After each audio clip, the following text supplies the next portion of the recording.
In a dark world, remember to be the light. Welcome to Black Swan Revelations. Here is your host, the Black Swan himself, Shane.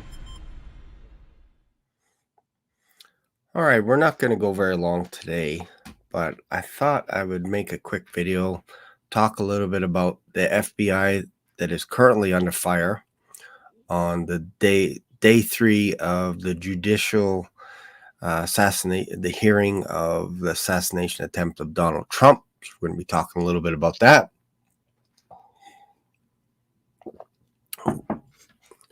One interesting thing is there are people on my channel that will, from time to time, they'll say things like, don't say this, don't say this word, don't do this, don't do that, whatever. Anytime I come up with an idea or a channel, some people will say, don't do it, it's risky, whatever it is. And at the end of the day, my job on this channel is to document history. If you don't understand the reason why I created this YouTube channel, I will tell you. The reason why I created this YouTube channel was I honestly felt like we were entering into a Black Swan event back in 2022 when Russia invaded Ukraine.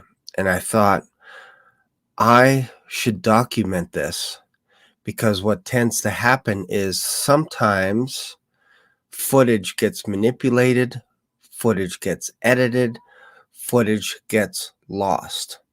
Enter NASA and the space program. We don't have the original footage of the lunar landings, just so you know this. They lost the telemetry data, and they also erased the original footage of the lunar landing accidentally. Never on purpose. Nothing's ever on purpose. That means we can't go over the lunar landings frame by frame because we don't have the original footage. They accidentally erased it or it went missing, whatever it is. You can look it up on NASA. We don't have the original footage. Sorry. So this is why I like to document stuff, because there is a chance that the footage that I talk about will not be seen. It'll be gone. It'll be erased from history. This is why I created my channel. It used to be called Black Swan Diary because I wanted to make it in the form of a diary. Like, dear diary, this is what the world is thinking today. The world is thinking that Donald Trump, the assassination attempt, was fake, that people faked it, all this kind of stuff. This is what people need for a channel. You need to discuss what the world is actually thinking at this moment in time. So, for example, today is July 24th, 2024. What is happening today is there is a hearing, and today they're actually grilling the FBI because the buck stops with the FBI. That's what the director of Secret Service said. The FBI is doing an investigation and I can't say anything. And then the next day she resigned, Kimberly Cheadle. So now we have another gentleman. What's his name? The director. What is his name? The director, FBI Director Christopher Wray. So we're going to go to that footage of the hearing that is actually going on live right now. But what's interesting is 2 nights ago, I watched an interview by Jordan Peterson with Elon Musk. And that video is now unavailable. Unavailable because Elon Musk said some crazy stuff. If you don't like me saying interesting, how about crazy? Insane stuff in that interview, and I can't find it in its entirety. Now they're hacking it up, they're cutting it up to pieces, and you're only going to see little bits and pieces. But here's what I heard, and I wish I had recorded it, but I didn't think they would take it down that fast. Jordan Peterson sat down with Elon Musk, sat down with him, said, I've been planning this interview for a very, very long time. It was right at the beginning of the interview. Maybe you can find it. And I think Elon Musk said something like, it's a privilege to be here, all this, the usual suspect stuff. And then Jordan Peterson said, you've been busy. Yeah, I don't really get much sleep. I've been up till like 4 or 5 o'clock in the morning working on the next big thing, which is his supercomputer, Grok. So he's been working night and day on it. And then Elon said, where is it? And Elon said, it's in Memphis. You know, Memphis from the pyramids and Egypt and all that kind of stuff. And Jordan Peterson's laughs a bit because obviously he talks about the all-seeing eye and all this Horus and all this kind of stuff. So he's quite familiar with Egypt. Then Elon says, who knows? Maybe we will get a God out of this. And he laughs. And then Jordan Peterson laughs almost like, I wish that was funny. And then Elon Musk caught it and said, hey, you're not laughing at that. And Jordan's like, yeah, this is an interesting space that we're going into now. So let's talk about your supercomputer and why you're buying it or why you're building it and all this stuff. That interview is hard to find because they go on to talk about the supercomputer and why he named it Grok and what the purpose is, why he's doing it. And I'm telling you, there's lots of stuff going on here. So let me just read a little bit about what this, what Grok is. So Elon Musk's AI company, xAI, is developing a supercomputer named Grok. The supercomputer aims to be the most powerful in the world, leveraging 100,000 NVIDIA H100 GPUs.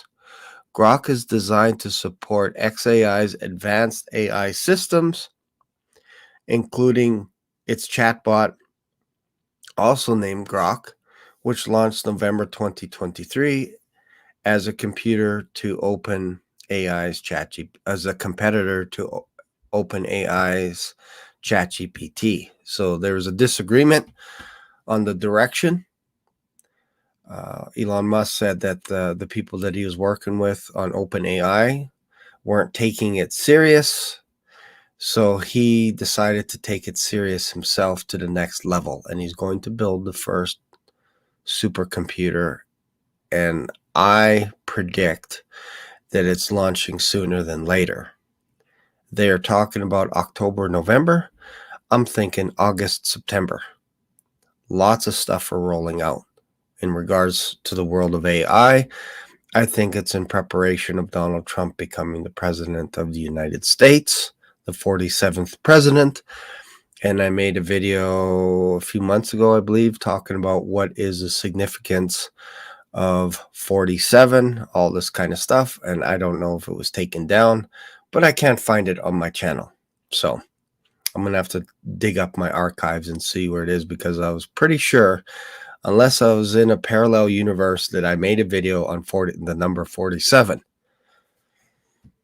Talked about Ronin, talked about Keanu Reeves, talked about why the number 47, all this kind of stuff.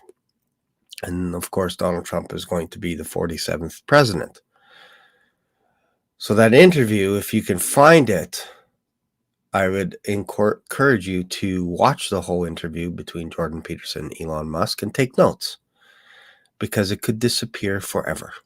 Could disappear forever. Could be damning for Elon Musk. Don't know. But it's not a good look for him to build a god out of a supercomputer, which is what the interview was about. You can't make this stuff up. You can't make this stuff up. This is why I record videos like this. It's to document what's happening today, so that you can come back here and go, okay, this is what was going on. The FBI is being interrogated, and we're going to go to that. And then Elon Musk just had an interview 48 hours ago. The video disappeared. They took it down.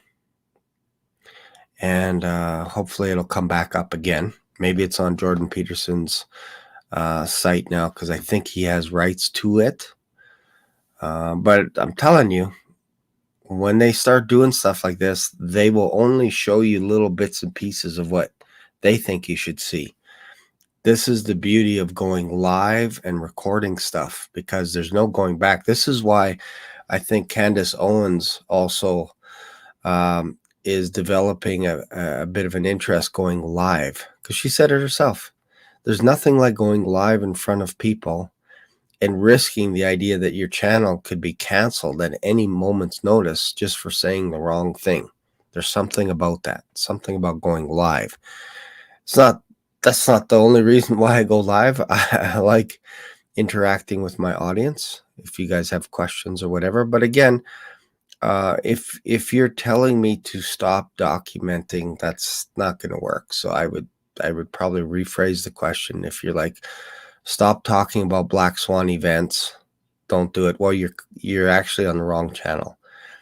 If you like talking about the rapture, I would suggest you go to Watchman River. He talks about the rapture every single day, and there are people that get mad at him saying, don't talk about Jesus' return. Don't talk about dreams. Don't talk about this. Don't talk about that.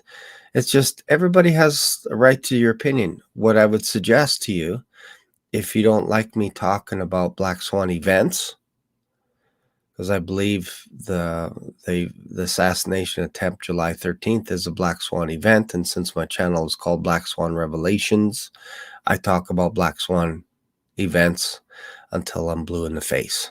That's the channel. But if you don't like it, start your own channel. Create your own channel. Invite me on as a guest. I will subscribe to your channel, and we could talk about what you want, and I will defend you when people tell you not to keep talking about your favorite topic. So now that we got that out of the way, so it doesn't help you to tell me what to record or not to record. You can suggest, hey, have you ever thought about talking about this? But don't tell me to stop talking about Black Swan events when you just have to look around at what my channel is all about. All right, we got that out of the way. Okay, let's go to the comments here. Good morning, Max. Which clip? Just too much sports. Yeah, so there are people that talk about sports all day long. Nobody gets mad at them for talking about the Lakers or the Blue Jays. My wife watches the Blue Jays all the time. All the time. She loves the Blue Jays. It's baseball season. There are some channels that's all they do. They talk about trades. They talk about Bitcoin all day long. You're going to tell them because they have a Bitcoin channel, don't talk about Bitcoin? See, this is, I think some people, what they have is they almost have passive-aggressive tendencies where they feel like they can tell people what to do on someone else's channel, but yet they themselves don't do the same thing. Like they don't stand up for their own causes, if you will. They don't speak out. They don't have their own voice. They don't have their own YouTube channel. Instead, they try and tell people what to say or what not to say. I get that already by Google. Google tells me what to say or what not to say. And if I say the wrong thing according to Google, they will punish me. They will take away subscribers. They will squash my videos or whatever. So I don't need people to tell me what to say or do, because I already have one police chief that's watching every single video. I have 1,000 videos. They watch everything that I say. And there are other watchmen that have the same thing happen to them because they talk about Jesus Christ, because they talk about things that we're not supposed to talk about, mysterious events that happened a couple of years ago. If you start mentioning this stuff, they squash your channel. I'm telling you. I've seen it. So unless you have your own channel, you don't know about the stuff that's going on. So instead, you just say, yeah, maybe don't talk so much about politics. That bothers me. Well, go watch TikTok. Go watch, I don't know, America's Got Talent or something. Go dust off the DVDs and go watch Friends. Like, honestly, it's okay. Go watch Friends. Go find a YouTube channel where that's all they do is talk about Friends. Joey and Ross, Pivot. So funny, right? So funny. It's a funny episode. Go watch it.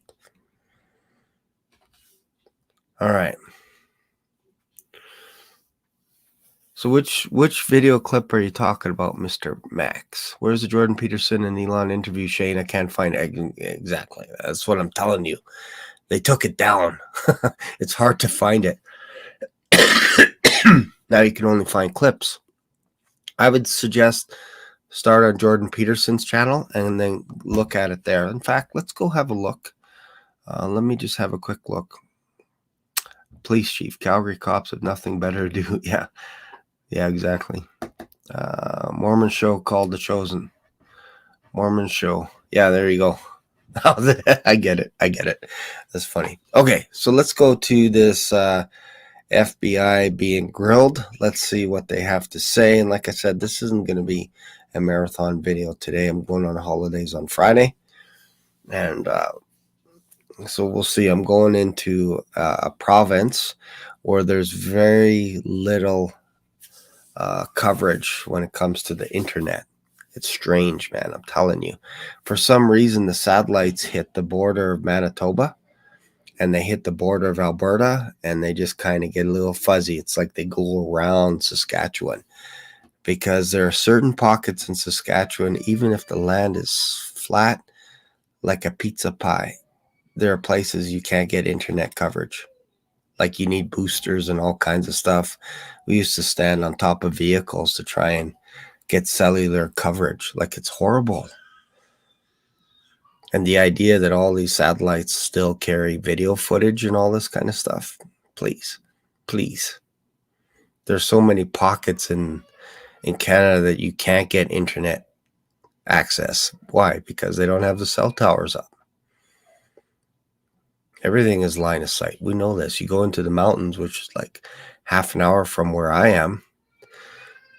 Your satellite radios cut out as soon as you get into the mountains, like in regards to your satellite radios, which are not satellite radios. That's just what they called it. That's the brand name.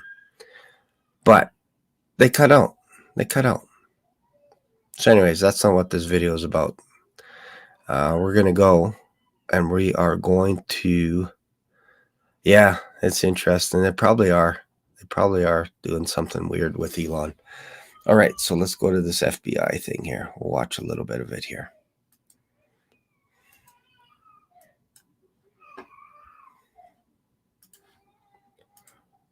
Hopefully you could see that. All right, let's begin here. Yield back. I want to thank the ranking member. Well said. Now, Chairman recognized himself for an opening statement. July 13th was a terrible day.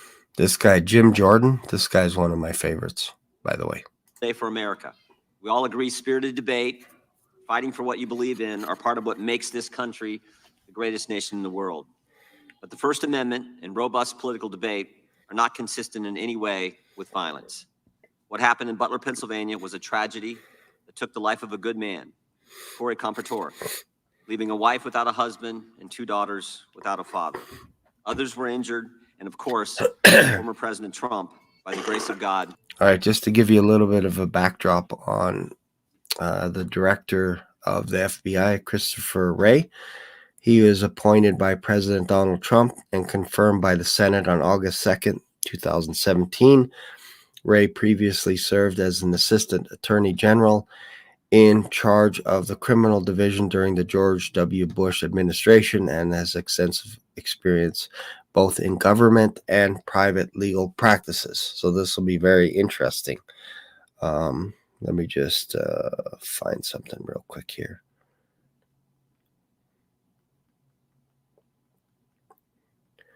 I just want to show you the experience difference between this gentleman, Director Wray, and former director of the U.S. Secret Service,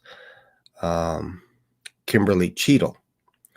Her experience is a previous tenure with the Secret Service and a leadership role in the global security at PepsiCo. So her experience is guarding Pepsi, Doritos, potato chips. That's her experience, and she got promoted by Joe Biden to become the head of Secret Service. That's her experience. Whereas Director Wray has experience also with George W. Bush and was appointed by Donald Trump. All right, so huge difference between guarding Pepsi and guarding presidents, don't you think? Okay, let's go. Survived the assassination attempt. There are a lot of unanswered questions about the security failures that day. Questions about decisions made before the rally, questions about actions during the rally, and questions about statements made after the event concluded. Prior to the rally, why was the president's security detail denied requests for extra resources? Why weren't all the buildings secured? There were a finite number of buildings that needed to be secured. Why wasn't that done? Why was the president allowed to walk out on the stage when there was a suspicious person on the property? During the rally, what exactly happened between 6:09 and 6:14, those critical 5 minutes? We know from briefings from the director and the deputy director at the FBI and other information we've gathered that at 6:09, the shooter was identified on the roof. At 6:10, the counter sniper was notified. Counter sniper teams were notified about the shooter. 6:11, the shooter fired several shots, injuring and killing one person, injuring others. At 6:12, the counter sniper took down the shooter, and at 6:14, President Trump was escorted off the stage by Secret Service agents. We need to know what happened play by play, moment by moment, second by second, the communications that took place, again, during that critical 5 minutes. And then finally, after the rally, why did both the Secret Service and Secretary of Homeland Security Mayorkas lie to the American people? July 14th, the day after the attack, Secret Service spokesman Anthony Guglielmi said this, quote, "The assertion that a member of the former president's security team requested additional security resources that the U.S. Secret Service or the Department of Homeland Security rebuffed is absolutely false." The next day, Secretary Mayorkas said, "That is an unequivocally false assertion. We had not received any requests for additional security measures that were rebuffed." But 5 days later, top officials repeatedly rejected requests from Donald Trump's security detail for more personnel. And on the 21st of July, the New York Times, confirming what the Washington Post reported, said, quote, "Mr. Guglielmi acknowledged that the Secret Service had turned down requests for additional federal security assets for Mr. Trump's detail." 180-degree change. Why did they initially lie to us in the days after the attack in Pennsylvania? Finally, we hope to learn more today from Director Wray about the shooter, his use of the drone, the explosives that were in his car, how he got on the roof, and a host of other questions. It is our hope that Director Wray's testimony can begin to give answers to the American people about all of these questions and concerns. So, Director, we appreciate you being here, and we trust that you're going to be as transparent with the committee and the country as you possibly can. And I'm sure you understand that a significant portion of the country has a healthy skepticism regarding the FBI's ability to conduct a fair, honest, open, and transparent investigation. And that skepticism is based on what they've witnessed over the past several years. The American people have seen a Biden-Harris Justice Department that can't tell us who planted the pipe bombs on January 6th, that can't tell us who leaked the Dobbs opinion, and that can't tell us who put cocaine at the White House. Biden-Harris Justice Department who raided President Trump's home, Biden-Harris Justice Department who worked with social media companies to censor Americans. I'm going to skip some of this just for a sec, and I want to hear Director Wray, but it's interesting to me. One of the reasons I believe why the Jordan Peterson interview got taken down, and again, I kicked myself for not recording it. I kicked myself, but maybe that was a good thing. Don't know. Because Jordan Peterson was talking, or Elon Musk was talking about the death of his son, died when he was an infant. I think his daughter he talked about, coming against the trans community, all this kind of stuff. So I think there's a lot more in there that Elon said. He endorsed Trump, all this kind of stuff. When Trump becomes president, I think all that stuff will get reversed. But for now, it's almost like if you say anything in support of Trump, there is a risk that your channel could get taken down. And if you come against trans or any of that kind of stuff, the medical industry, you say anything about that, anything about what happened 4 years ago, your channel will get squashed. And Jordan Peterson's channel could be squashed for all we know. And anyone that talks about it. Most likely Candace Owens will probably do something on this interview shortly. I'm expecting in the next day or so, just because, again, it almost appears that there is no more freedom of speech, because as soon as you talk about a subject and you're like, I just want to know, I want to ask the hard questions, you get taken down. So don't be surprised if someday in the future that this channel isn't around anymore because I said something that YouTube or Google didn't like.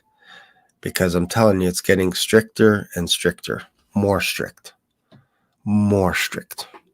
right, let's continue. I'm going to fast forward. I want to hear what the director says because they're asking him some pretty questions here. Let's see here. Going to this guy. Let's see here. When do they get him to speak?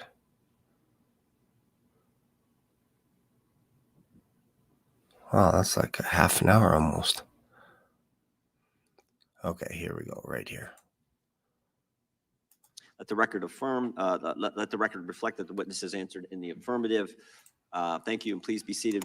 We have votes coming in about 10 minutes, but we definitely want to get through your opening statement as far as we can. And this is going to be an interesting day on Capitol Hill with the Prime Minister of Israel here as well. So, Director Ray, you're recognized for your opening statement.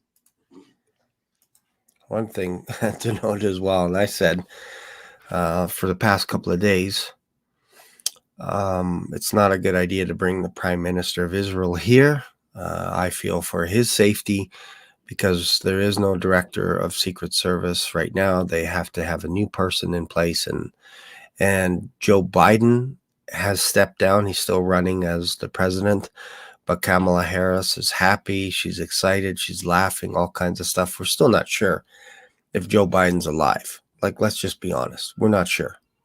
We're not sure if he has a mask on. We don't know, because he should have addressed the nation and said, I am resigning because I'm just not up to the task, folks. I'm just not up to it. I should have resigned a long time ago. And Kamala Harris will do a great job. All this, I formally endorse her. That's what Joe Biden should have done. Instead, he wrote a letter, typed out a letter. You know, he didn't type it out. And there's no president's seal over the letter as well. So something happened within hours of that letter being administered or being sent out. Something happened to Joe. As in, somebody convinced him to change his mind and step down, or he was so sick that he's not able to do anything right now. Something happened. So that's suspicious. Also, the Prime Minister of Israel telling the news coverage, basically telling us,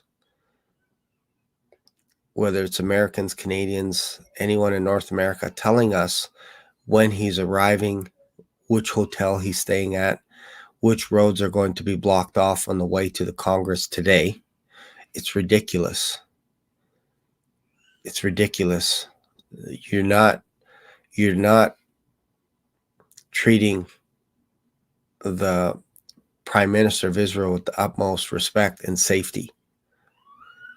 You're telling the world where he's staying.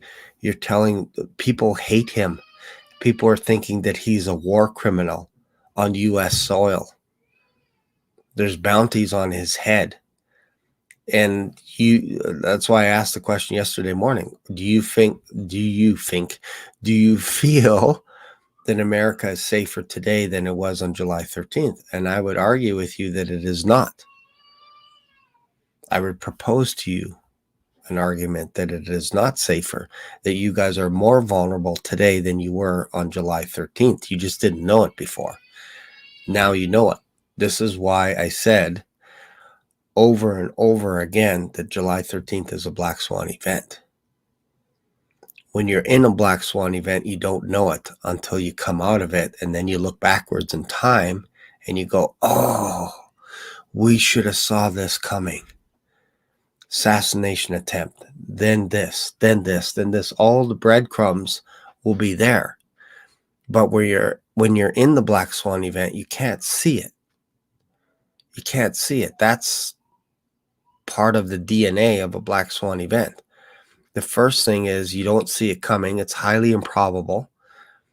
Most people would say there's no way that the Secret Service will let a president or a former president get assassinated with today's technology, drones, cell coverage, cameras everywhere. Are you kidding me? And it happened by a 20-year-old. They bought a ladder. I don't believe that for a second. On Saturday, they took his cell phone. They looked at it. Nothing suspicious here. And now we get footage, body cam footage of the Secret Service on the roof with some of the snipers saying, where's his bike? Where's his bicycle? Because we had rumor that the owner of the bike was shot. We assume that this is the owner of that bicycle, right? And they're like, yeah, I think so, but I can't comment. So the snipers can't comment. And they're like, well, Josh, or whoever the guy's name is in the two-story building, he was the one that took pictures of the shooter on the roof, and asked him because he was the one in that two-story building. And they're like, is he still there? Yeah. Is he detained? It's like, we don't know. But he should be still in the building. Go ask him. He's there. So they are looking through photos that they had before the shooter was killed. And the shooter wore shorts. I don't know if that has anything to do, but I was always picturing the shooter walking around with camouflage pants and then some kind of a t-shirt. And now I saw footage of him on the roof, body cam footage from one of the snipers, one of the, I forget what they call them. They're in camouflage. They're not the same as the guys dressed in black, but they are snipers as well. And they had pictures, and they were wondering what was going on as well. More questions being asked, like, where's the guy's bike? Is that your backpack over there? And why is the gun, the AR-15, why is it 20 to 30 feet away from the shooter?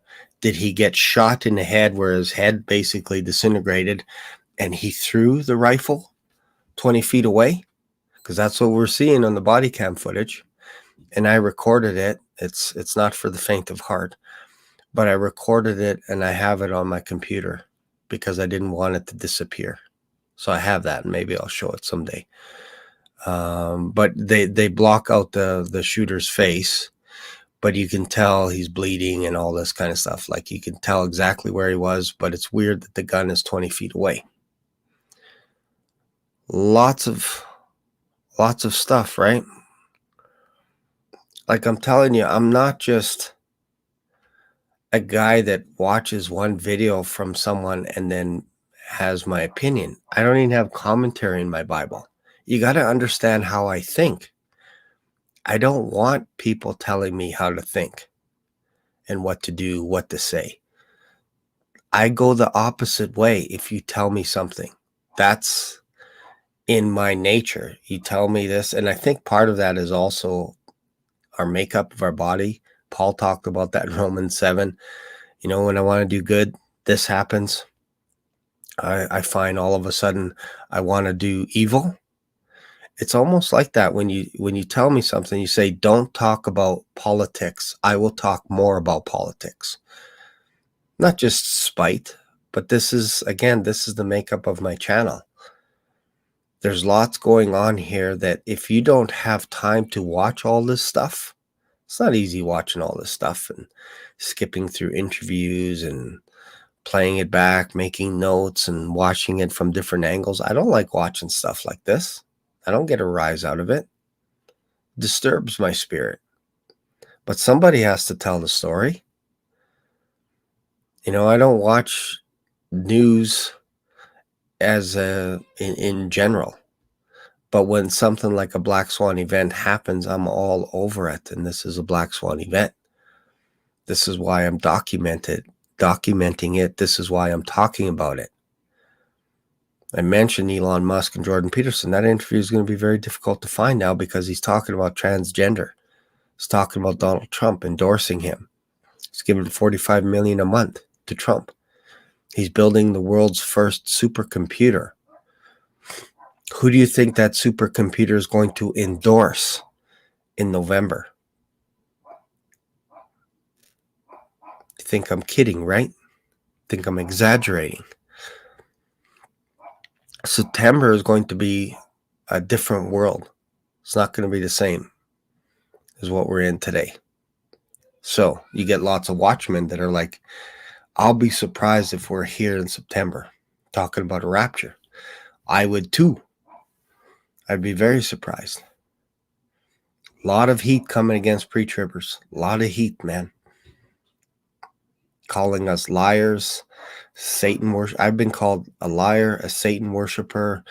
I'm under a demonic stronghold, all kinds of names by people like Joel Richardson. Email me or message me personally saying, stop lying to your people. Stop talking about the pre-tribulation. You're lying. You're a liar. I didn't even know who this guy was until he reached out to me. Then I apologized to him. And then I thought, wait a minute. Why should I say sorry to you? And then I started watching. He's just constantly, his whole ministry is attacking the pre-tribulation rapture because he doesn't even know himself if he's saved.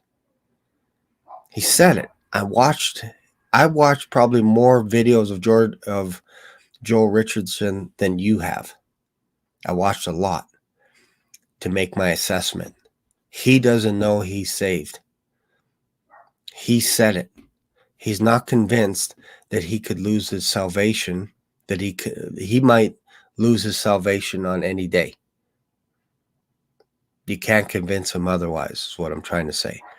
He's worried about losing his salvation. He's worried about losing what Christ did on the cross. And that's how he approaches Scripture. Can't make this stuff up, man. All right, let's go back to the director. Yeah, Black Swan Apocalypse. Yeah, I should. I really should name it that. Good morning, Chairman Jordan, Ranking Member Nadler, members of the committee. I want to begin by offering my condolences on the passing of Representative Jackson Lee, who served the people of Texas in this body and on this committee for so long. Thank you all for your support of our efforts to protect the American people and uphold the Constitution. I am proud to be here today representing the 38,000 special agents, intelligence analysts, and professional staff who make up the FBI, men and women who every day work relentlessly to counter the most complex threat environment I've seen in my tenure as FBI director, maybe in my entire career in law enforcement. Before I go any further, I also want to acknowledge and offer my deepest condolences to the victims of the horrific assassination attempt in Butler County. To the friends and family of Corey Comparator, who by all accounts lost his life protecting others from danger. to the other victims, 2 of whom were critically wounded, and of course, to President Trump, former President Trump and his family. As I've said from the beginning, the attempted assassination of the former president was an attack on our democracy and our democratic process, and we will not and do not tolerate political violence of any kind, especially a despicable account of this magnitude. And I want to assure you and the American people that the men and women of the FBI will continue to work tirelessly to get to the bottom of what happened. We are bringing all the resources of the FBI to bear, both criminal and national security. Now, there's a whole lot of work underway and still a lot of work to do, and our understanding of what happened and why will continue to evolve, but we're going to leave no stone unturned. The shooter may be deceased, but the FBI's investigation is very much ongoing. Here's something interesting as well. This name keeps coming up. Corey, what's his name? It's a different kind of a last name. Where is it here? Corey Comparator. So I don't want to show any disrespect to Corey, but he has an interesting last name. He was a firefighter, respected, was killed instantly. I don't think he saw it coming. Killed instantly. But if you look up his name in Latin, the last name, it means there's a word that's very close to that. It's called comparator. It related to the verb it is related to the verb comparware, which means to compare, to prepare. The noun comparator or comparator in classical Latin generally means one who compares or one who prepares. It can be used in various contexts, such as comparing things or preparing for something. In modern usage, in particular English and other languages that have adopted Latin-derived terms, a comparator often refers to a device or a tool used for comparison purposes, like in scientific or technical contexts. Just an interesting. I've also seen definitions to mean to uncover, to expose, all this kind of stuff. So it's interesting that this person got killed. It's horrible. But when you start thinking about all these pieces, like Donald Trump being pierced in his ear, getting shot, and the shoes being removed, he got tackled by the Secret Service and his shoes came off.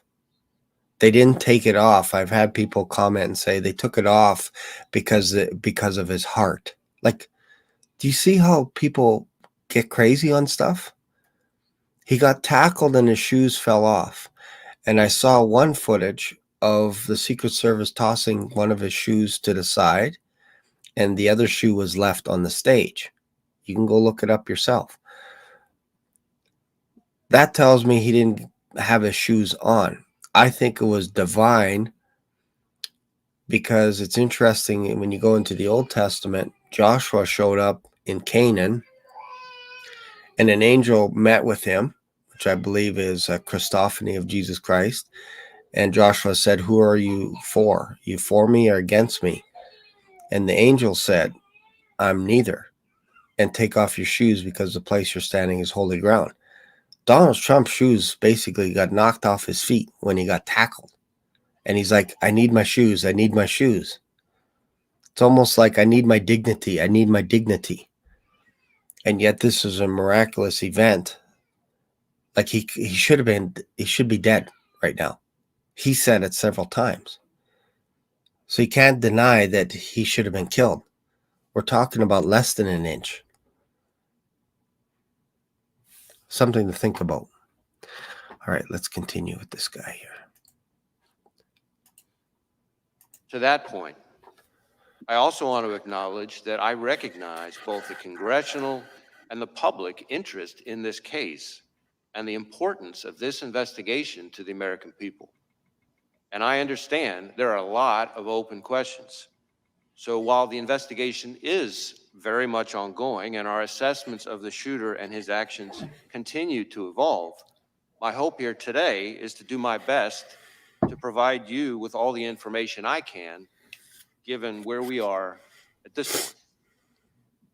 I have been saying for some time now that we are living in an elevated threat environment.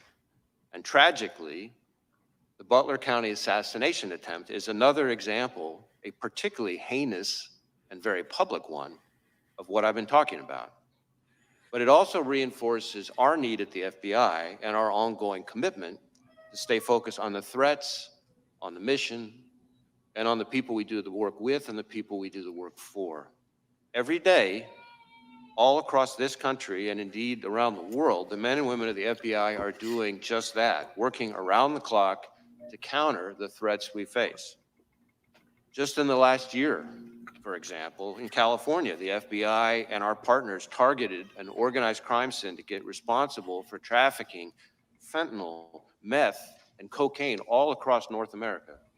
We charged the Mexican-based suppliers who brought the drugs into the United States. Okay, I'm going to skip ahead here because I want to hear somebody ask him a question, because this is all basically what he's done to be in that position. So let's just see here. Sometimes it's hard to find. Let's see here. Fast forward a little bit. Okay, maybe we'll get to a question. To our partners across law enforcement and the intelligence community, thank you. Thank you for dedicating your lives to this country and to its people. It is both humbling and an honor to serve alongside you, and I look forward to the work we're going to continue to do together. And with that, thank you again for having me, and I look forward to our discussion. Thank you, Director Ray. Excuse me. We'll now proceed under the 5-minute rule. The gentleman from North Carolina is recognized for 5 minutes. Thank you, Mr. Chairman. Director Ray, I'm way down here. I appreciate the chairman giving me this because I've got to leave. But let me ask this question. Why doesn't the FBI disclose to the American people all of the investigative detail and evidence that you are gathering as it is gathered? Well, we have tried to be transparent with both Congress and the American people as we're going along in the investigation, frankly, unusually so for an ongoing investigation, given the sheer nature of it. We have provided a lot of information. I expect to continue to provide information. I expect to be able to provide some additional information here today in response to your questions and your colleagues. But part of the issue is that, as like in any investigation, as we proceed, facts evolve. Our understanding of what somebody said turns out to have more context that we didn't have before. We have additional leads out there. So part of our goal is not just to respect the ongoing investigation process, but also to make sure that we don't prematurely provide information that then 2 days later turns out to be different than what we told people. That's the problem. They don't want to be wrong with their assertion. So I suggest it's better to share with the public what you believe is going on. And then if something else comes out that is a fact, that's fine, because this is your understanding on that day. But to say nothing and then let conspiracy theorists come up with stuff, you're not doing yourself a service. So this is the problem right here with the director, is they don't want to be wrong. They don't want to say something and then the next day something else. For example, you don't want to say that there is a car with some devices inside of it when a few days later, 10 days, 11 days later, we find out that the shooter actually had a bicycle. Because you don't want that to come up. But that's what's happening. They're saying a detonation device was found on the shooter, but we don't see any casings around the shooter, at least in the footage that I watched, which shows the ground beside the shooter, like the floor or the ceiling that he was lying on, dead. There's no casings around him. and you could see the footage. All they did was they blocked out his face. That's it. But there's no casings anywhere, and there's no gun anywhere. It's 20 feet away from him. Unless you're telling me that when a guy is firing shots this direction, that he gets shot in the head and the gun goes 20 feet that way and the casings actually magically disappear. Is that what happens when you're firing? Maybe the casings shoot 500 feet that way or 500 feet to the right, or they shoot straight up into space. What happens to those casings? Why aren't they all around him? If he fired 8 shots, shouldn't there be eight shells? I'm not the FBI director. I'm not the Secret Service director or SS or whatever they call themselves. That's not me. I'm just using observation. So now we get a little bit of motive as to why the director doesn't want to share everything, because they don't want to have pie in their face. But they have pie in their face. He showed up with pie in his face already. That's very much, kind of a natural part of any investigation. So did Crooks fire 8 shots? We have recovered 8 cartridges on the roof. Why was Crooks allowed to get off 8 shots? Well, that I think is something we're still digging into. We're still, let me answer for you, Director. Folks, this is a difficult time, and we're still assessing. I know the buck stops with me because the Secret Service, Kimberly Cheadle, said that the FBI is doing the investigation, so you'd have to ask the FBI as to what happened. So now we're asking the director how many shots were fired. Well, we have 8 shells. Did the shooter fire 8 shots? Well, we have 8 shells. It's kind of a weird way to answer. How about yes? Instead of saying 8 shells. Well, those shells could have came from anywhere. Could have came from the 2 shooters that are in the 2-story building behind the shooter that had the gun range finder, or the range finder, I should say, which some people say could have been from a golf course. It's not illegal to have a range finder at a rally, just so you know. It's not illegal to have binoculars. So the fact that Mr. Bishop asked the question, did the shooter fire 8 shots? And the director says we have 8 shells. So you do the math. 8 shells equals 8 shots. Like, just say yes or no. And now I'm expecting the director to be a little bit deflective and say things like, we can't say because we're still investigating it. We don't want to be wrong, so we're going to hold off for at least 90 days until after the election. Is that fair? Nobody would think that's fair. But this is what I'm guessing is going to happen. Again, maybe this is a good place for me to make clear the different investigations that are going on. So, because certainly I understand. Well, and given that I've only got 3 minutes left, okay, and I know other members, I'm really interested because I appreciate your invitation. You said you're prepared to disclose things as questions are asked. So I don't want to waste time. I just want to get to the questions that might, and as many members as can, ask questions that you'll answer. I actually think I'd be glad for you to go on soliloquy, frankly, and tell us what you know. I think the American people want to know. Why was President Trump not kept off the stage? We don't know the answer to that, but I want to be clear, and this is important because I think. Does this drive you guys crazy as much as it drives me crazy? When someone says, I want to be clear, I did not inhale the cigarette that's in my hand. I did not. It was lit. It was in my hand. And I want to be crystal clear that just because a cigarette is in my hand and it's lit doesn't mean I am going to inhale it. You're assuming I'm going to inhale a cigarette that's in my hand and is lit. Don't assume that. So I want to be crystal clear. as to how this all shakes down. Because I don't think you guys are following what I'm trying to do here. Is I'm trying to pass the buck, but the buck stops with me. So now I'm in trouble. Let's continue.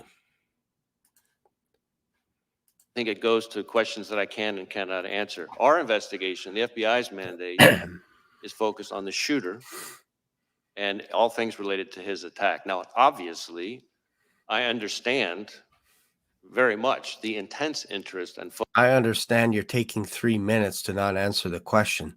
That's what I understand. focus on the Secret Service's performance, actions, decision-making, et cetera. There are two separate after-action reviews, the DHS Inspector General and the outside independent panel that's been convened that are focused on that. Now, our Everybody investigation understands will, that. will Everybody obviously understands that, overlap Director with Ray. that. Here's the Yeah. problem. We're out 13 days, and you say we've been disclosing. You know, we had the director, the colonel from the Pennsylvania State Police in front of Homeland yesterday. Paris. He was quite candid. He disclosed to us that Butler Emergency Services Unit personnel were posted into the windows on the second floor of the AGR building, that they left there to go pursue the person that they spotted, Crooks, that they texted a photo of Crooks to the PSP representative in the command center. That information was relayed to the United States Secret Service. They asked that it be texted to someone else. That was many minutes before President Trump took the stand. What we don't know is why were they not keeping him off the stand? And to the extent, you know, I know we always hear when there's a criminal investigation, you got to wait for that to develop. But do you have any reason to, do you have any other target of your criminal investigation other than Crooks, who's dead? We are investigating the shooter both to determine his motive and his preparations and activities before the shooting, but also to make sure whether or not there are any co-conspirators, accomplices. At this point, have you developed? One thing to note is whenever you hear a cough, sometimes this could be looked at as somebody is objecting to what the director is saying. And they don't want to say BS or baloney or whatever, but instead they'll cough right when he's saying something. This is what I've noticed, that somebody will cough at a weird time. As soon as the person in the hot seat says something, you'll hear a cough, almost like an objection. Just watch. Let me just back it up for a second here. And very much the intense interest and focus on the Secret Service's performance, actions, decision-making, et cetera. There are two separate after-action reviews, the DHS Inspector General and the outside independent panel that's been convened that are focused on that. Now, our Everybody investigation understands will, that. will Everybody obviously understands that, overlap Director with Ray. that. Here's the Yeah. problem. We're out 13 days, and you say we've been disclosing. You know, we had the director, the colonel from the Pennsylvania State Police in front of Homeland yesterday. He was quite candid. He disclosed to us that Butler Emergency Services Unit personnel were posted into the windows on the second floor of the AGR building, that they left there to go pursue the person that they spotted, Crooks, that they texted a photo of Crooks to the PSP representative in the command center. That information was relayed to the United States Secret Service. They asked that it be texted to someone else. That was many minutes before President Trump took the stand. One other thing to note too, when you notice the director blinking, whenever Mr. Bishop asks him a question and he feels like, and this is my humble opinion, the director Ray feels this is damning evidence, watch him blink long like this. And the other ones are blinks every time Mr. Bishop says they have photos. Dang, this is going to come back on me. They have text, encrypted text, and he's blinking.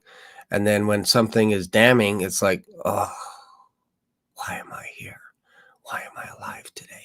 Just watch his eyes. Watch his eyes. Stand. What we don't know is why were they not keeping him off the stand? And to the extent, you know, I know we always hear when there's a criminal investigation, you got to wait for that to develop. But do you have any reason to, do you have any other target of your criminal investigation other than Crooks, who's dead? We are investigating the shooter both to determine his motive and his preparations and activities before. See that? Did you hear the cough? Right when he said we are investigating, and then all of a sudden somebody coughs. Let me just back it up a bit here. One sec. Do you have any other target of your criminal investigation other than Crooks, who's dead? We are investigating the shooter both to determine his motive and his preparation Right there. Somebody's objecting by a cough. and activities before the shooting, but also to make sure whether or not there are any co-conspirators, accomplices. At this point, have you developed any evidence to so suggest that there are any accomplices or cooperators or assisters? Not at this time, but again, Okay. the investigation's ongoing. So here's the thing. While we wait, maybe for months, and I hate to say this, just I'm not trying to take a pot shot, but the country went for years with the understanding that the Hunter Biden laptop was Russian disinformation as offered by respected former intel officials. And the whole time the FBI had the laptop and then let that happen in public until finally offering testimony in a case. To the degree we wait to hear as a country and as a Congress what has happened in this event, because the FBI is conducting an investigation, it provides quarter for the U.S. Secret Service not perhaps to reckon with the problems that are obvious to everyone. So let's get a couple in while I've got 13 more seconds. One more question, perhaps. Senator Grassley says that the records of the day show that there was a counter unmanned aerial surveillance operator on site. Was there? And why did that person not prevent crooks from being able to use a drone? So again, questions about the Secret Service's performance are better directed to those other reviews. What I can tell you when it comes to drones is that Crooks himself had a drone, and I'm prepared to answer questions here today about the shooter and his use of the drone, for example. My time's expired. Gentleman yields back to ranking members recognized for 5 minutes. Thank you, Mr. Chairman. As I said in my opening statement, political violence is a scourge and entirely. Little nose scratch. Sometimes that is also indicative of covering. We know this stuff. This is basic stuff. When your nose gets a little bit itchy here, it means you're making up something. Maybe you're tweaking things a little bit. Maybe you think you got off scot-free with something. Just interesting that the director does a little. Keep an eye on that.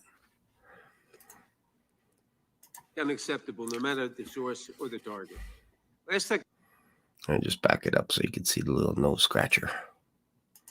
Thank you, Mr. Chairman. As I said in my opening statement, political violence is a scourge. Sometimes a sign of nose watering too is a little bit like you're lying or making up stuff.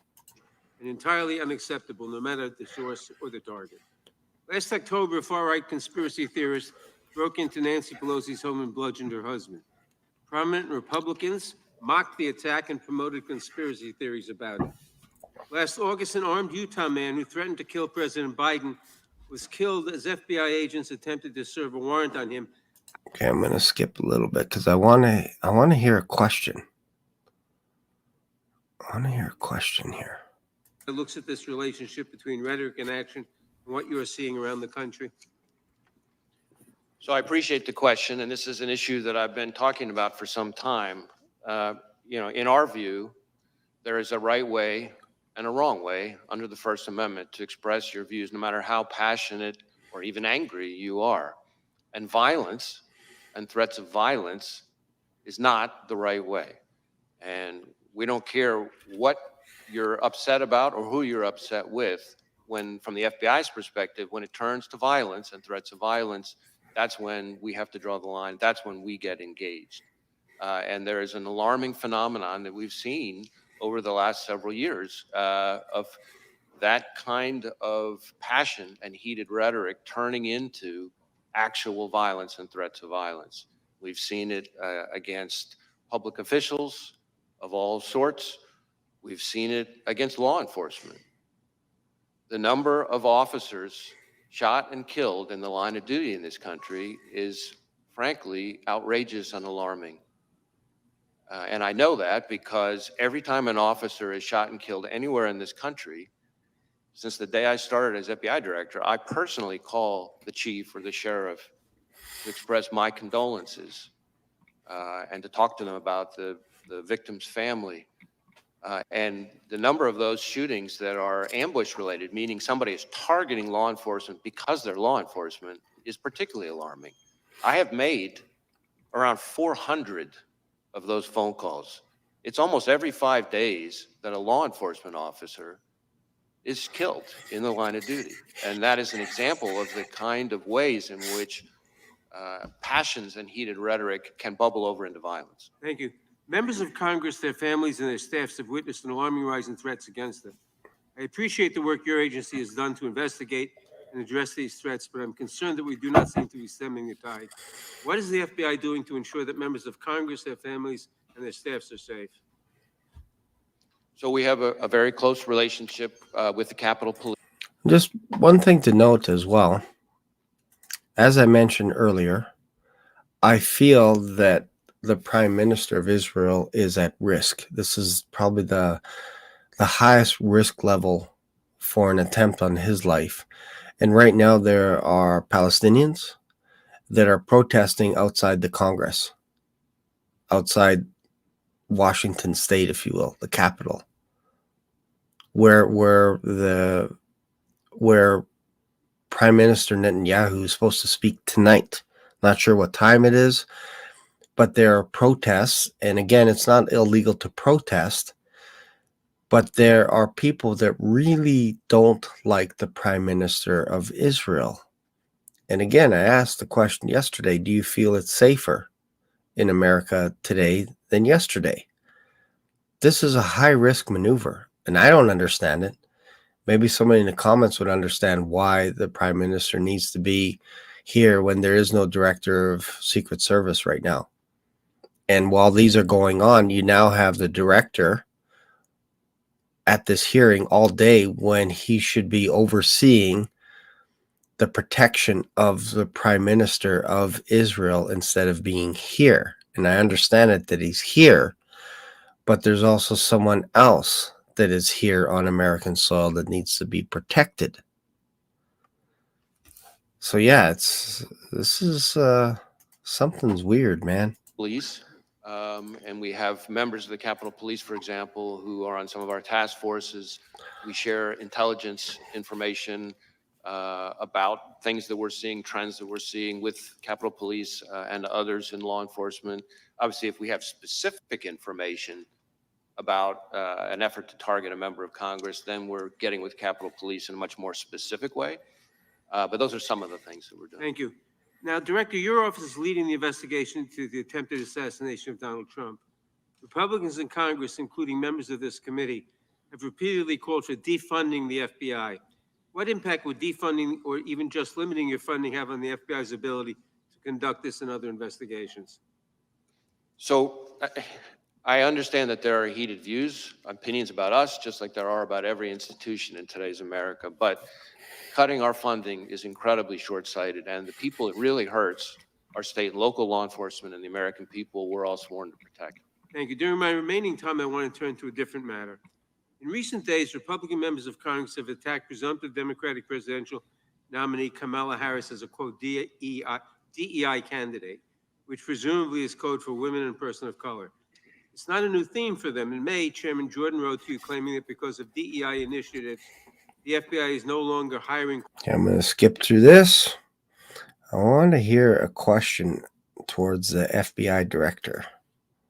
Yields back. Director, let me go back to where Mr. Bishop was. Tell me about the drone. You act like you wanted to fill us in on that. Fill us in. So we have recovered a drone that the shooter appears to have used. It's being exploited and analyzed by the FBI lab. The drone was recovered in his vehicle. So at the time of the shooting, the drone was in his vehicle with the controller. In addition, our investigation has uncovered. You know what time of day he flew it, and if he flew it on the day of the shot. Yeah.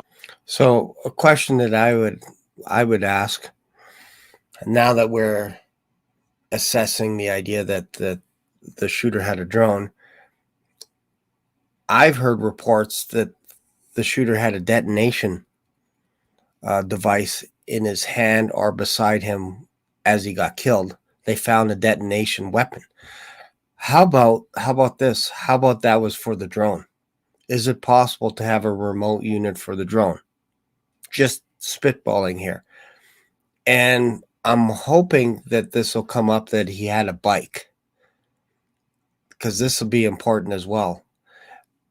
Is there any chance that that rangefinder could look like a remote control for a drone and somebody thought it was a rangefinder? Is it possible that the detonation device was actually for the drone? Is it possible? And why are drones allowed to fly in that immediate area? Like, if you know that he had a drone flying in that area, could you not go up to him and say, I need that drone, please, thanks? Because we're having a rally here and it's actually illegal to have a drone over that area, because I know what you're doing. You're spying out the land. You can't do that. Take the drone. So how do you know that there's a drone? Question, right? Okay, let's go back. Oh, I'm sorry. So, Go ahead. Go ahead. so in addition, it appears that around 3:50 p.m., 4 o'clock in that window, on the day of the shooting, that the shooter was flying the drone around the area 2 for hours about be- 11 minutes. I want to be clear, but when I say the area, not over the stage and that part of the area itself, but I would say about 200 yards, give or take, away Okay. from that. We think, but we do not know. So again, this is one of these things that's qualified because of our ongoing review, that he was live streaming, viewing the footage from that, again, about 11 minutes in around the 3:50, 4 o'clock p.m. range. 2 hours before he's. I'm calling. There's something going on here. This is why I'm coughing too. I'm actually parched because I was also on Uptime Community Church last night for a couple of hours. So I get a little parched. I haven't had any water this morning. I should really drink water before I go on. But, okay. So let's see here what we got going on. Do you see why I enjoy talking about this stuff here? Okay, so we now have drone footage, allegedly, by the shooter. And they saw him with the drone about, he didn't want to say over the stage because that would be weird, because to have the FBI Secret Service authorities allowing a drone over the stage is weird. I get it. But now you're saying 200 meters, which is basically in circumference of where the shooter was. 200 meters in that range. So what you're in essence saying is where the shooter shot at Donald J. Trump, you're saying that within 50 to 100 meters, let's say 50 to 70 meters, the drone was actually able to make a circumference around the staging area within 200 meters. Is that fair? Is that what you're saying? Yes. Why didn't they take the drone footage? You're saying it was live streamed. Do you have access to that live stream? I want to see it. I think that should be for public to see him flying the drone footage around so we could see what the shooter was looking for. I want to see that footage. You just said, the director, the buck stops with you. You just said he was live streaming. How do you know he's live streaming? When I see a drone, I don't automatically know a person is live streaming from their drone. The only way you would know that is if you know what channel he's live streaming to, or if he told you he's live streaming. So now you're getting yourself into trouble, director. And thank you for sharing this new information. I appreciate it. He's flying a drone in the vicinity of the route. About 200 yards away. Yes. 200 yards. Okay, that's important information. What about the bombs that we've heard about in the shooter's car? So again, the FBI lab is exploiting those explosive devices. Yep. There were. I think the word you meant to say was exploring, not exploiting. We've recovered 3 devices, 2 in his vehicle and 1 back in his residence. Are these what you would call, your experts would call, sophisticated operations, or this? I think, I mean, I don't know. That's what I've been told by Yeah. people who have some understanding of this area. yeah, I think it, So the director now shakes his head. This is, man, I should be one of those lie detector people, but I have no experience in it. I've lied before, so I know what lying is. All right. I know what happens to you when you lie. So my job is to tell the truth as a Christian, because ultimately we're all liars at some point in our life. We've all lied. So we know what lying is. We've had our children lie to us. We've lied to people. We've lied to authorities, whatever. We just have. Officer pulls you over. Do you know how fast you're going? No, I do not know. But your cruise control is set to 120 when you're in the 60 zone or 100 zone for Canadians. Oh, yes, I was unaware that I set it to cruise. Oh, okay. Okay, so you're lying. Yes, I'm lying to you. I actually got out a speeding ticket this is just a short little story here. Actually, I was on the way to a movie set, and it was a TV series called Lonesome Dove. And I was on my way with my brother, and we sped to the set because I was going to be late. And I was going pretty fast when a cop car went by me. I'm like, oh no. Turned on his cherries, turned around and came after my brother and myself. My brother was in the passenger seat. I pulled over, and the officer walks up to the window. I rolled down the window, and he's like, do you know how fast you're going? I'm like, no. He's like, well, I got you speeding. I think it was like 120 or 130 in a 60. And he's like, any reason why you're speeding? And I'm like, I'm just late for work. It's like, okay, I need your driver's license and registration, please. And I look over at my brother, and I'm like, I don't have my wallet on me. And my brother's looking at me like, what? I'm like, I don't have it. So then I turned to the officer, and I'm like, can I ask for mercy here? And the officer's like, for what reason? Taken a little bit back. I said, no reason other than I apologize for speeding. I was speeding. I shouldn't have done it. I was late for work, and I am sorry. And he looked at me, looked at my brother, and he said, you know what? How about this? How about I write you a ticket for not producing and just try not to speed next time? Is that fair? I'm like, yeah, that's more than fair. So he wrote me up like a $35 ticket for not showing him my driver's license, and off we went. Just because I came clean. I said, yeah, I sped, and I'm sorry for speeding. And is there a chance for mercy here? And he let me go. Crazy, right? Crazy. All right, so let's go back. That probably has nothing to do with this other than it's always important to try and tell the truth whenever you can. exploiting those explosive devices. Yep. There were, we've recovered 3 devices, 2 in his vehicle and 1 back in his residence. Are these what you would call, your experts would call sophisticated operations, or this? I think, I don't know. That's what I've been told by Yeah. people who have some understanding of this area. yeah, I think it's, we've seen more sophisticated and less. I would say these are relatively, again, keyword, relatively crude devices themselves, but they did have. Keyword, relatively crude, and he does this. Anyways.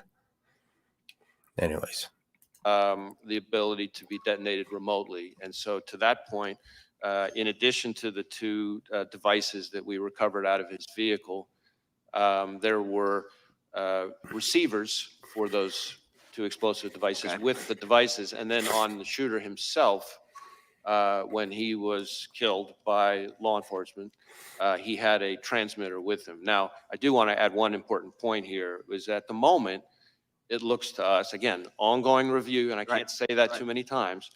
At a moment, it looks like because of the on-off position on the receivers, that if he had tried to detonate those devices from the roof, it would not have worked. But that doesn't mean the explosives Oh, so he had the detonation device turned off. Weird. I'm telling you, this gets weirder. weren't dangerous. Well, I'm sure we're going to get into all these subjects a little bit later as well. Tell us what you can about the encrypted platforms we've heard about.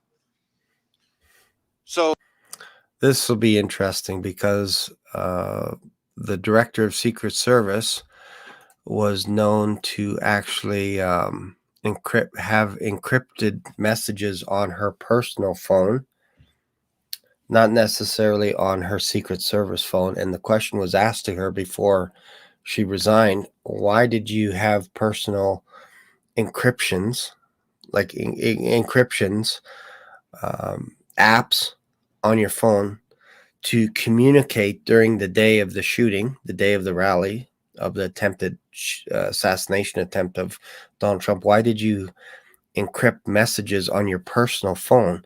Why didn't you just use the Secret Service phone? Why did you have two phones on you where you're like, I got to encrypt messages, secret messages here on my personal, but not on the Secret Service phone?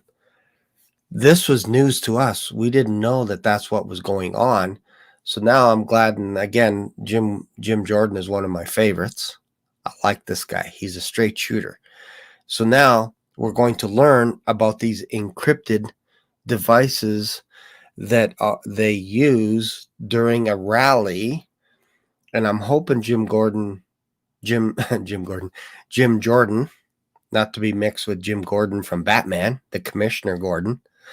I'm hoping they explain the difference, why the director of Secret Service would need encrypted messages on her personal phone and why there's encryption needed on the Secret Service phone.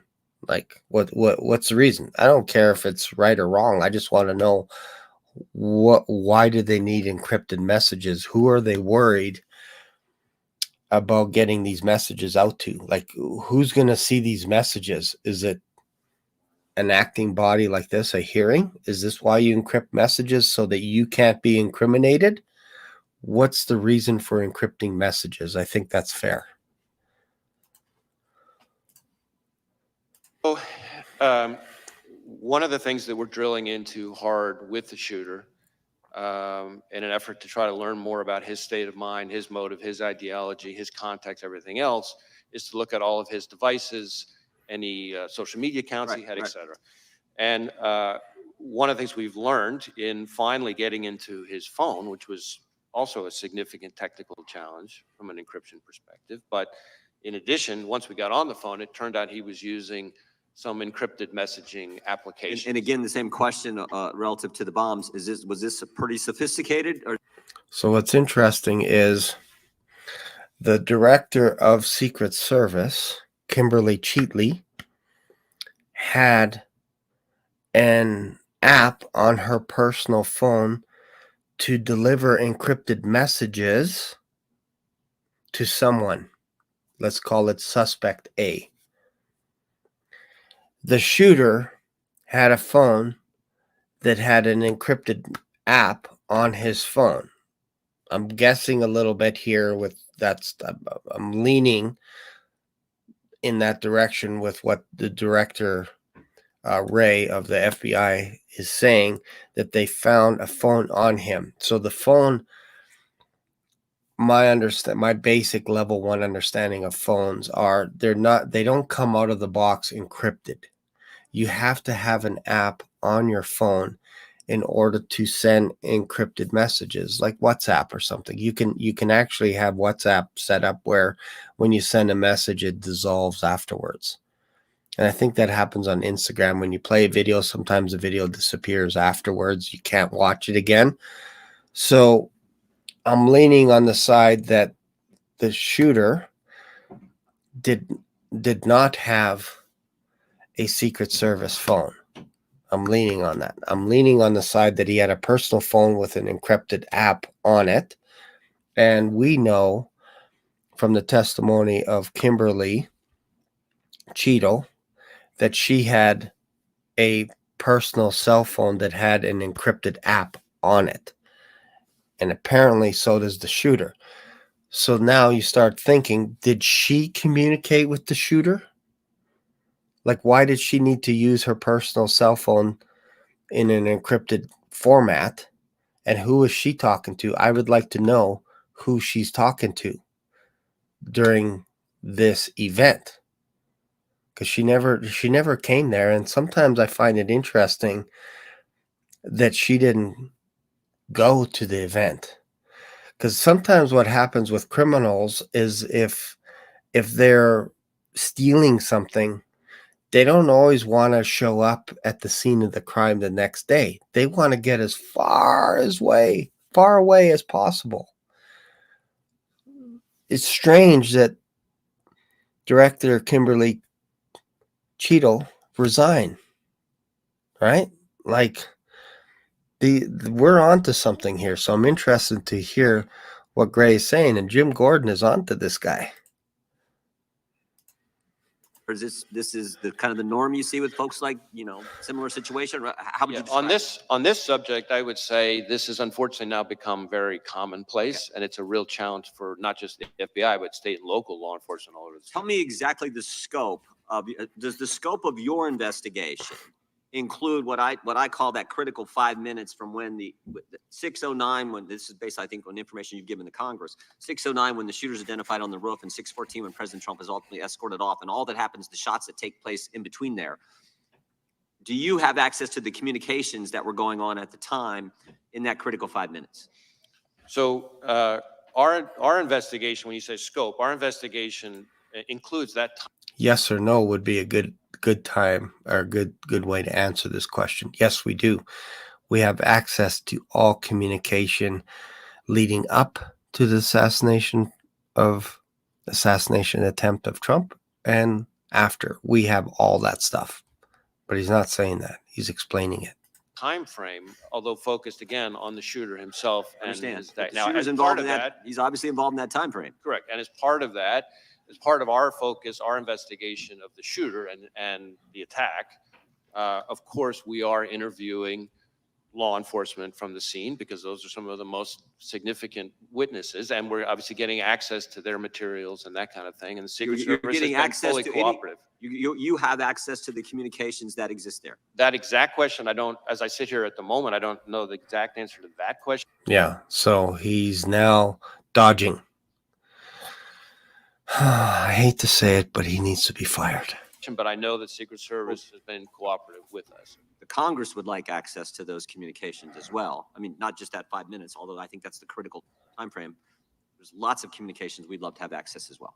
I see my time is up, and they have called votes on the floor. I think there are about 6 minutes left in votes. So committee will stand in recess until approximately 10 minutes after votes conclude on the House floor. All right. So, have you learned anything today? Interesting, right? Yeah, lots of stuff going on. You see why I record these videos? It's not black and white, folks. It's black and white to the director of the FBI, and I'll be watching the rest of it sometime, probably later today, but I want to go do some stuff today. Like I said, we're going on holidays on Friday. We're taking off to Saskatchewan. We've got about 1,000-kilometer drive, 600 miles. So we're there for a week. So we'll see. Hopefully I can do some videos during the week. I might do just little shorter videos, because again, it's very difficult. It's very difficult to upload videos. It takes forever out there.